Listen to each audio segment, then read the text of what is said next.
flying down to Cebu City to do a show there. So I learned something in their language, and it was called Ay Kali Sud. It's a tragic love song, but it was so beautiful that when my daughter was born, Cassandra, I sang it to her every night for 2 years as a lullaby. Ay, ay, Kali Sud, Kali Sud sang binayaan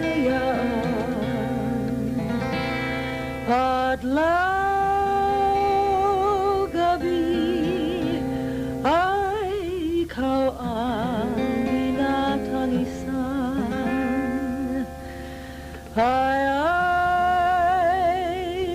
inday,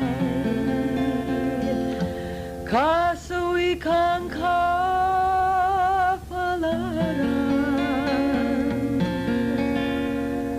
walay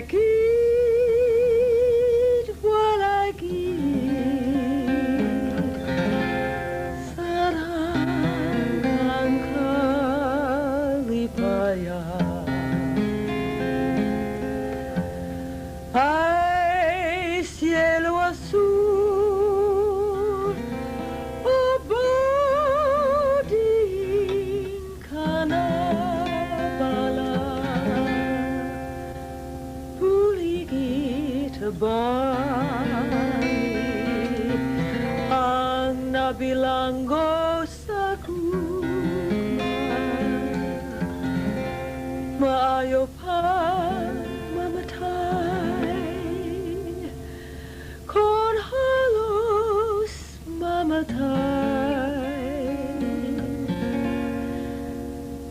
Nako di na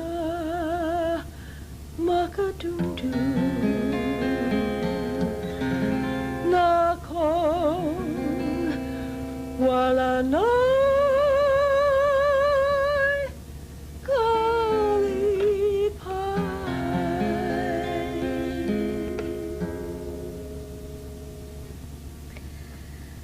Thank you, Marty. My accompanist is a great American who's a fine guitarist and has a beautiful feeling for Philippine music. He loves it, and I'm very grateful, Marty Levine, that you are accompanying me this morning. The next song I'm going to do is a song that Erlinda Cortez and her brothers used to sing to me. And they'd sing it in harmony, and there were 3 of them, and there's only 1 of me, so I'll just do the melody. But I liked it so much that I wrote an English version to it, and I used it in a show I produced for the armed forces in the Philippines, and it was a big hit. And since then, I've done it a lot here, and it's a hit both with Americans and Filipinos. In it, it sort of tells the story of what Philippine courtship is like in the province.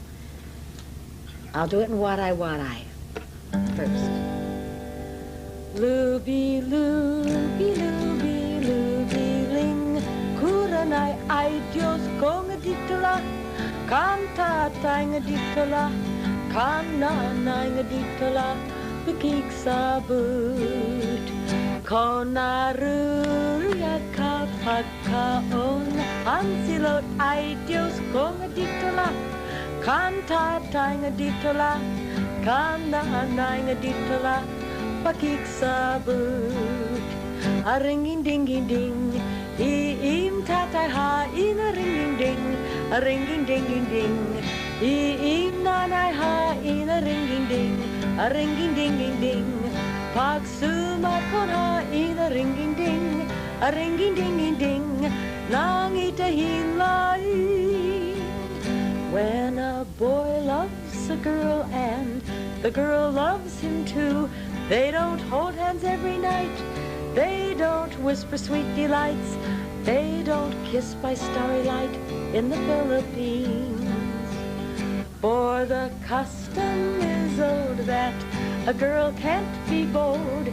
First her father he must know, then her mother she must know, then her sister she must know if they want to wed.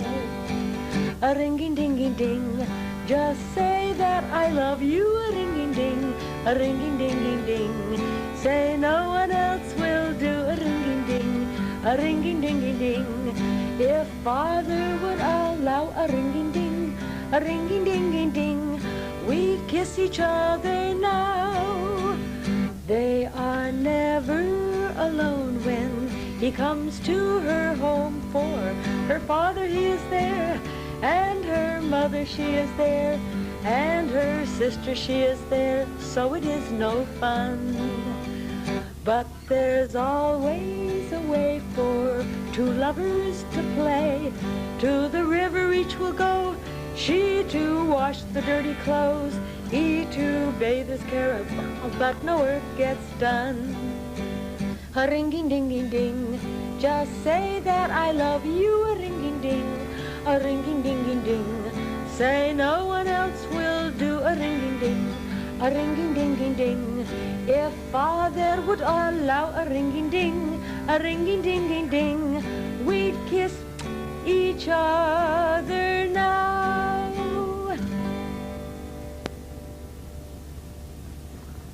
Oh, she is such a delight to watch. I mean, this is what I mean. When you get somebody like Joan Page, who's easy to work with, is so talented, and on top of it all, takes the trouble of learning to sing in Filipino and Visayan and all that. I mean, what more can I want?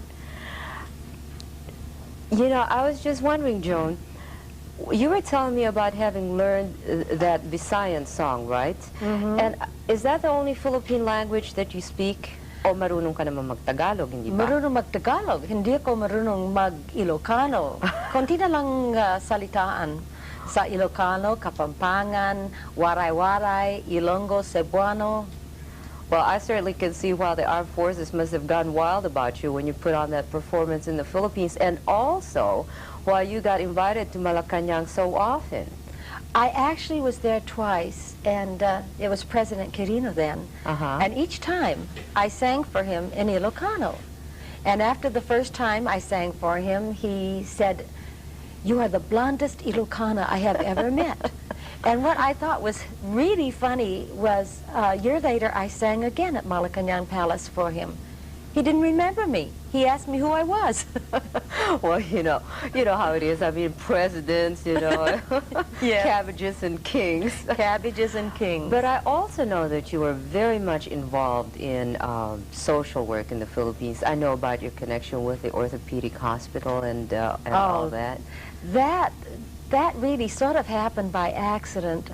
After I finished my first movie, which was Good Morning Professor, with Oscar Moreno and Paraluman, yes, the two women that had produced the show that brought me to the Philippines had somehow, they had antagonized, they were unfortunately the ugly American type, and they had antagonized the people in Philippine show business. And I was told very nicely, both by the radio stations and by Mami Vera at Sampaguita, that they loved me, but they could not use me as long as I was under contract with those people. And when the people went home, I was sort of, you know, an outs with the studios. I mean, not socially, but as far as working was concerned. So I was sort of broke. All I had was my radio show, Edo Mapangarap. And with Eddie San Jose. With Eddie San Jose and Pugo and Togo. So one day, the minister of the Christian church in Ermita asked if I would sing for the patients at Orthopedic Hospital. And I went out there and I sang for them, and I fell in love with the patients and the nurses, and a nurse named Faye Isaac, whose cousin was a writer on the Manila Evening News. When she found out that I was really, like, very poor, she asked if I would like to stay with the nurses there. So I moved into the nurses' quarters at the Orthopedic Hospital. And I lived with them for almost 1 year until my movie, Asawa Ko Americana, came. And I entertained the patients, and I taught them, and I became a member of the patient club. They had this wonderful club, and they had parties, and I just loved it. I just became one of them. Well, you know, with a person like you, it's easy to see how you could do that. Let me ask you, Joan, would you go back to the Philippines and work again if you had a chance to? I would love to go back to the Philippines. I've been telling myself for years, as soon as I can lose 10 more pounds, so I'll look good in front of a camera. Why is it when women get together, all they talk about is going on a diet? But I'll tell you something, you just look marvelous. Well, thank you. Another question I want to ask you. If I ask you to come back on this show, will you? For you, anytime. You know, but of course I'm very flattered. But I have to know, how do you keep looking so... How do you do it, Joan? I think part of it is that I love people and I enjoy people and I love living, and I'm a Nest graduate, and that has a lot to do with aliveness.